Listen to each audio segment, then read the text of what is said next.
The most dangerous sentence you can hear before starting a business isn't, "Your idea is going to fail." It's, "Wow, your idea is incredible. Open a business. I'll be your first customer."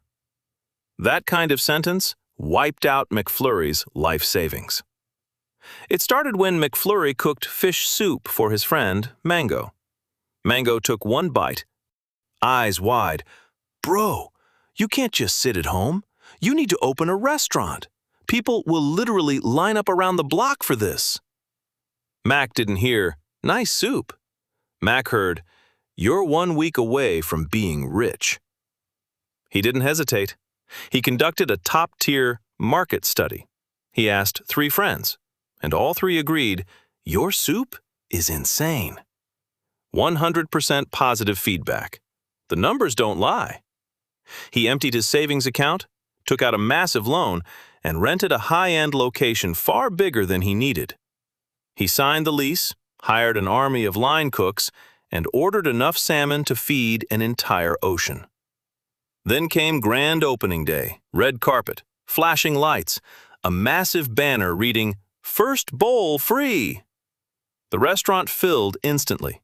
Everyone took photos and praised him. "This is the best fish soup I've ever had. You need a second branch," one customer shouted. By day 2, Mac wasn't even wondering if the business would succeed. He was just torn between buying a white yacht or a black one. Then the grand opening promotion ended. The next day, half the customers vanished. Then the dining room got quieter and quieter. People who tried it once said, "I definitely have to come back," by which they apparently meant in another lifetime. On social media, people still loved it. Posting soup photos, likes and comments exploded. But the cash register was completely unbothered by the hype. Soon, the restaurant was so quiet that the waiter was literally asking the empty chairs, "Would you like to order some appetizers?" Finally, one customer entered. Mac lit up. "Hey, what's the Wi-Fi password?" Suddenly, Mango walked in. McFlurry lit up and served his best soup. Mango smiled.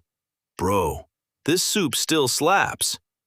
Then McFlurry set down the bill, $20. Mango's smile vanished. $20? I'm not that hungry. Are you ready for this Sunday night when WWE... You told me people would line up around the block for this. Mango gasped. "Yeah, I said they'd line up. I never said they'd actually pay for it."